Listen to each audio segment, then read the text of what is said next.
What's going on, everyone, and welcome back to Reality Pill. Today we are going to react to another Kevin Samuels video. Before we get into the video, make sure you guys like and subscribe. I can't hear you. Your microphone. Hello, Allison, go ahead. Hi. How are you? Yes, I'm doing wonderful. Thank you. How are you today? Good. What did I get wrong?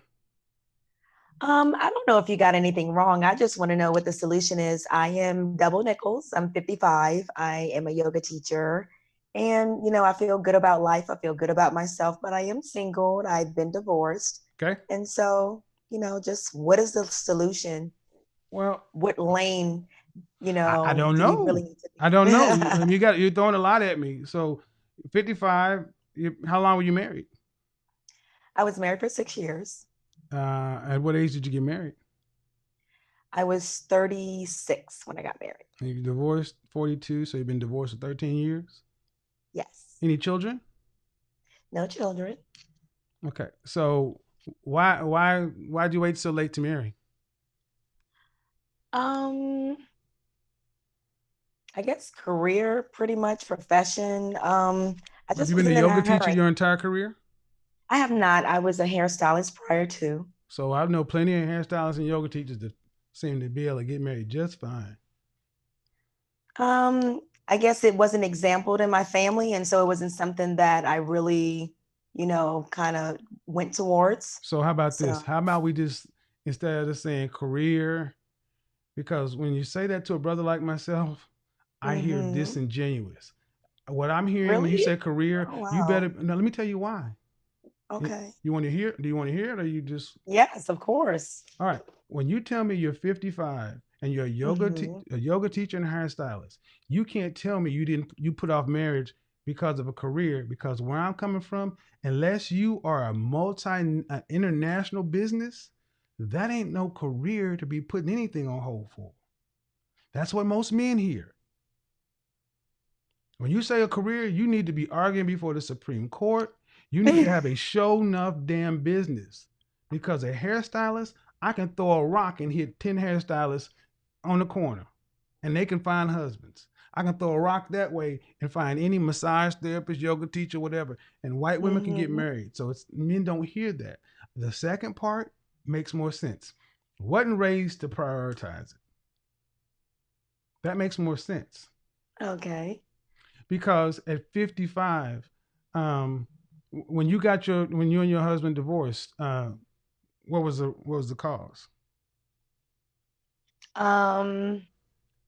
Infidelity, mainly. Yes. How many times did you cheat on him?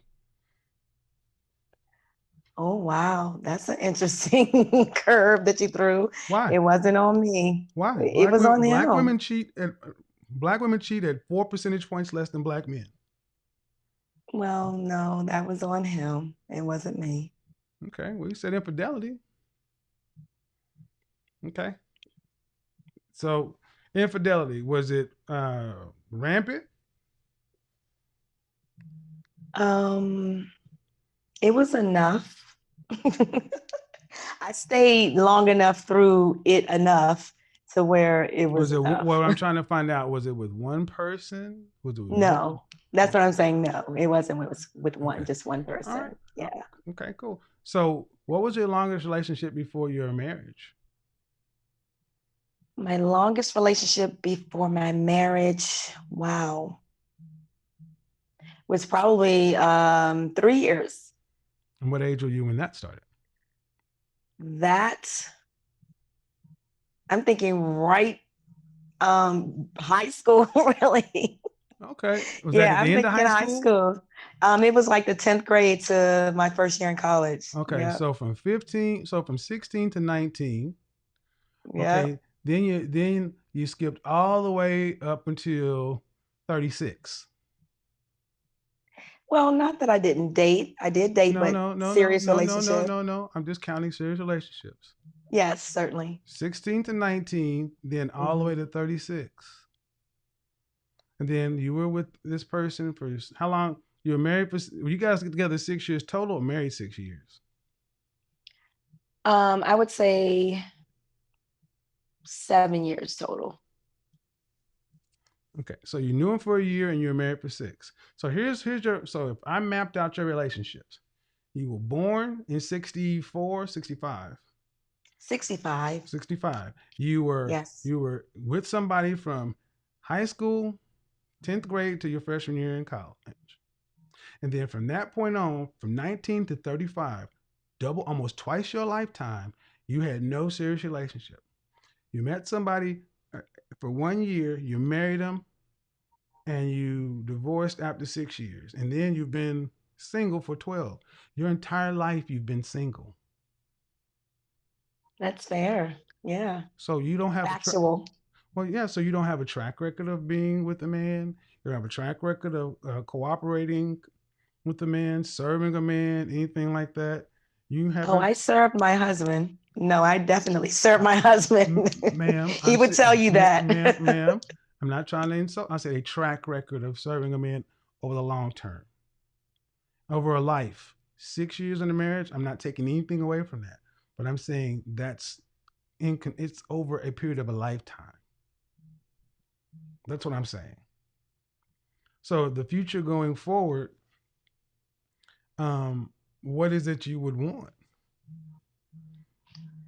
Well, I definitely would like to have a serious relationship and a lifelong partner. I would. Okay. Going forward. To what end? To the end. I mean, to what end? I mean, why? Because I think it's God ordained, for relationships. I mean, I feel like love is a wonderful thing. Hold on. No, I do. You're 55 and you're Yeah. saying it's God ordained. Relationship, companionship, Okay, I man. believe. All right. You call something. Okay. I hear you, but it's hard to hear that it's God ordained and you're 55 and you have no real long track record of being with a man. See, it's not like you can say you've been in and out of relationships. You have. But I think that would be foolish and frivolous if that were the case and it wasn't serious. So I choose not to casually date anybody. Well, your best thinking got you where you are right now, and you're calling me. Your best thinking got you where you are right now, and you're calling me and asking. And like most sisters, you got your mind made up, and well, I don't want to casually date anyone. It doesn't matter what you want, ma'am. See, yeah, you spent your entire life being in charge. When you listen closely to this moment, you can feel the shift in the conversation. The story stops being about what happened to her and starts becoming about what she's avoiding. She's been telling this narrative for years, and people probably comforted her instead of challenging her. But Kevin is pointing out something deeper. The way she frames her past reveals what she hasn't healed. Blame is easy to carry. It keeps you from looking at your own decisions. And this isn't about accusing her. It's about waking up to the pattern she might repeat. Because if she doesn't face the real parts of her story, the next relationship will play out exactly the same.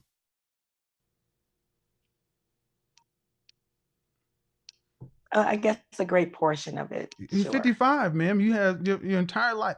Your high school, it really doesn't count. The only relationship in your life that truly counts is the year you dated somebody and you got married. You have been from your adult life, you've had one relationship. Is that a bad thing? For what you want, yes. Oh, okay. First time I'm ever hearing that. How many black men have you asked? I've had quite a few conversations. I mean, I would like to feel like I don't want to be spent and used up when he does come. Let me stop you right here, ma'am. You're 50. Let me just get real with you, ma'am. 55, there ain't much left to use.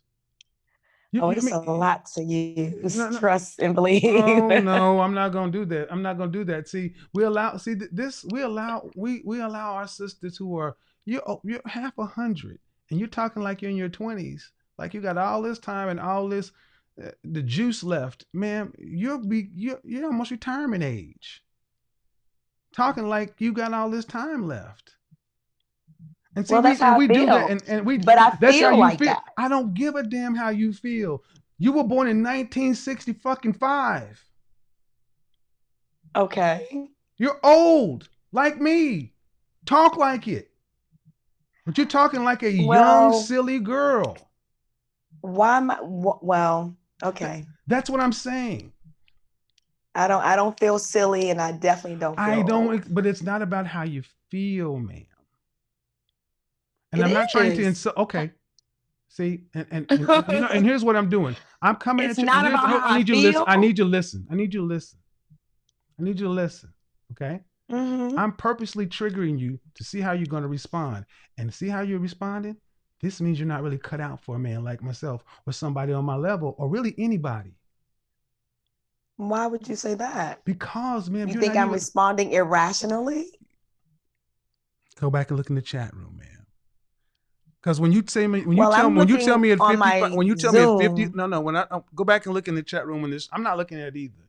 But when you say, Okay. when I'm listening to a 55-year-old woman talk about how she feels, I feel like I got more time. You can feel like it all you'd want to, man.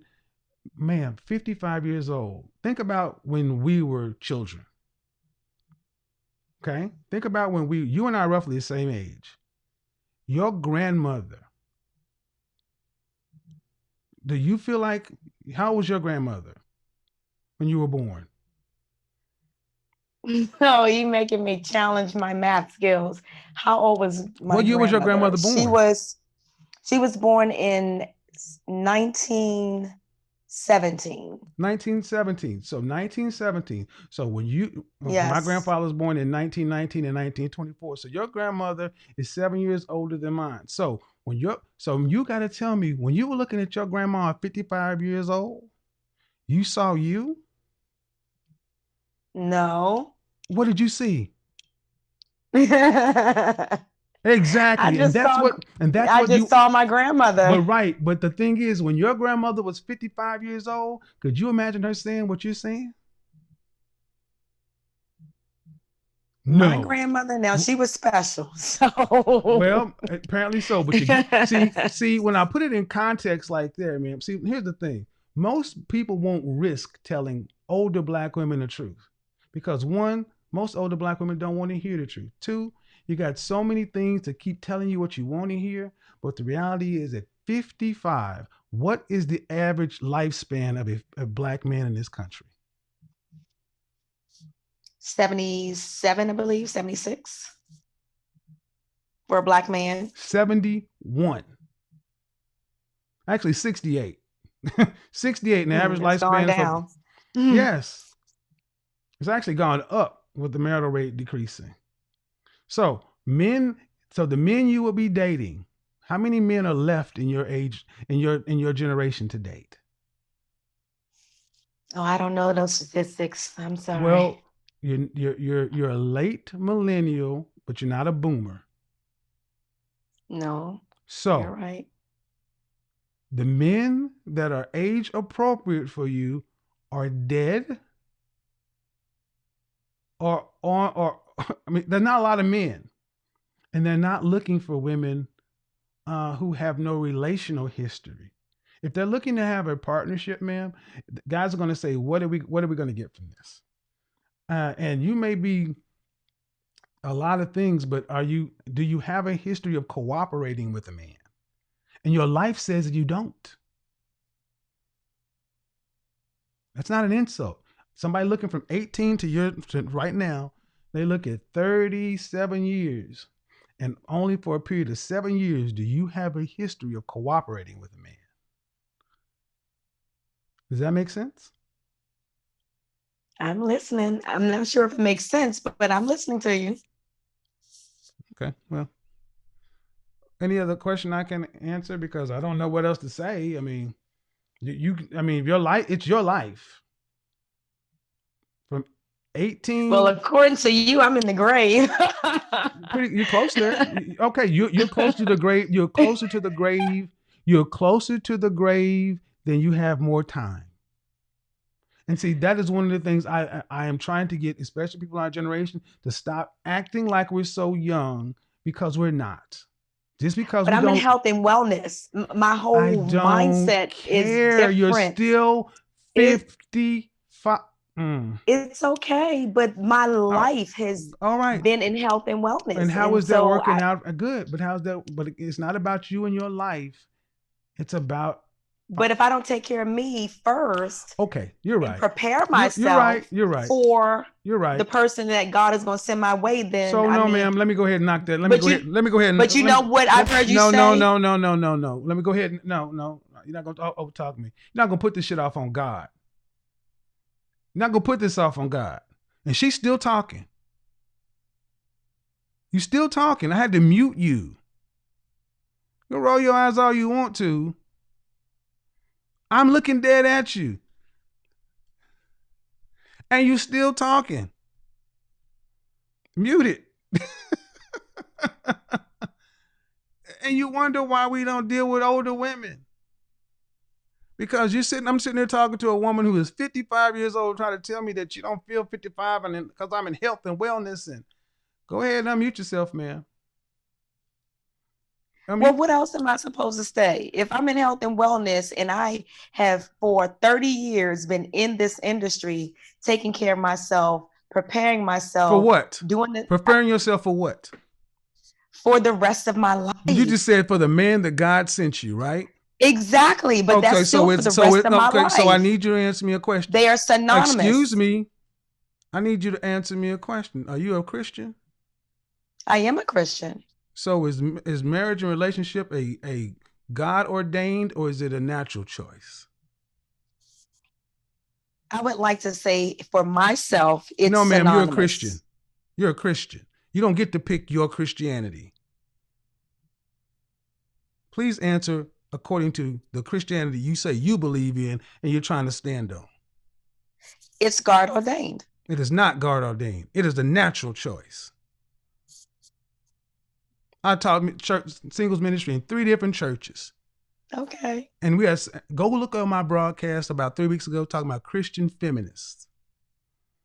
You sitting there telling me that God see if it was God, then you can say God is responsible for you not having nobody. Nope. You get a chance to pick. Oh no, I wouldn't say that. You would not say you don't have a choice to pick? No, I wouldn't say God is responsible for well, then me it's not God single. ordained. It's a natural choice.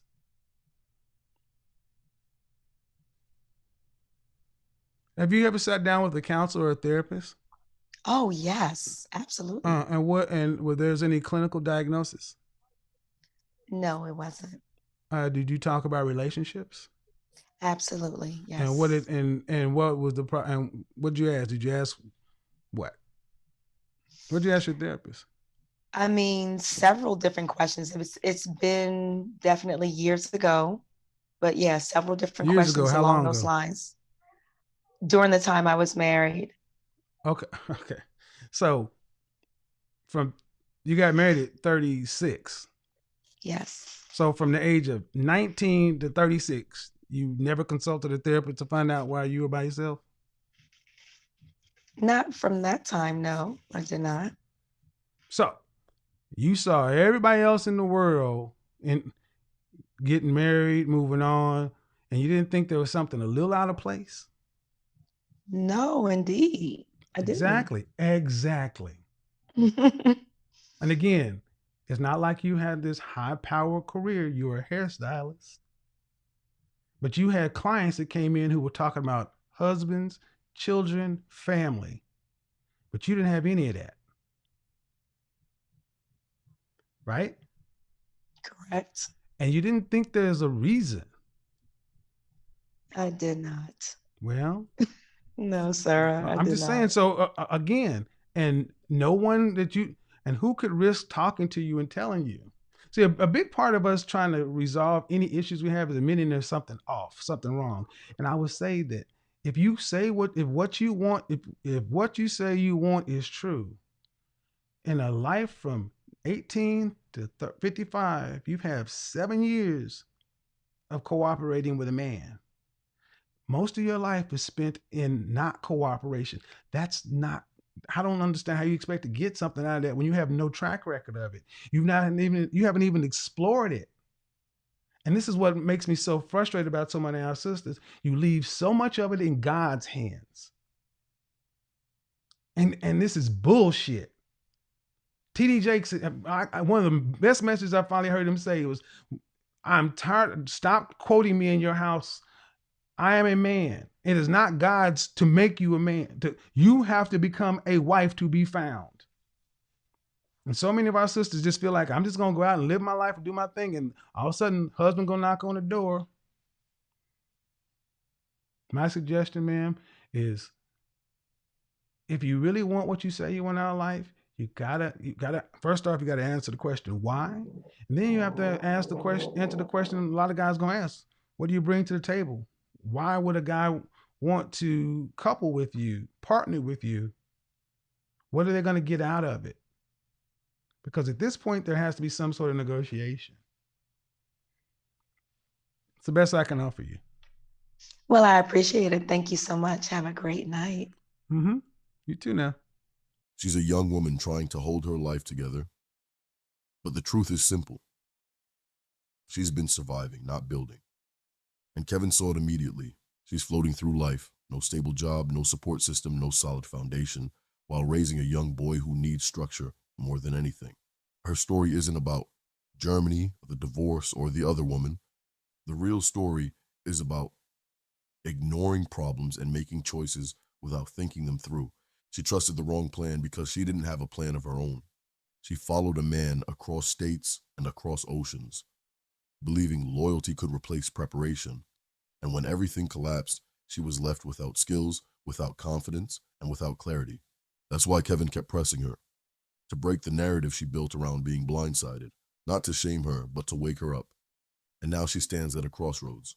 She can continue drifting from temp job to temp job, hoping life sorts itself out. Or she can face the truth. Stability isn't given, it's created. Her son needs a mother who can protect him emotionally, financially, and mentally. That requires discipline, self-work, and a willingness to rebuild from the ground up. The real lesson here is responsibility. Not the kind that comes from blame, but the kind that comes from ownership. She can't change her ex. She can't change the past. But she can change the next chapter by choosing structure over chaos, action over excuses, and growth over comfort. Here's the bottom line. Stop waiting for life to fix itself.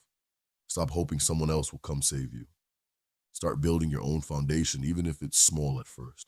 Every choice you make either moves you forward or keeps you stuck, and only you decide which direction you're going. The world doesn't reward good intentions. It rewards consistent action. If this made you think, drop a like and leave a comment with your biggest takeaway.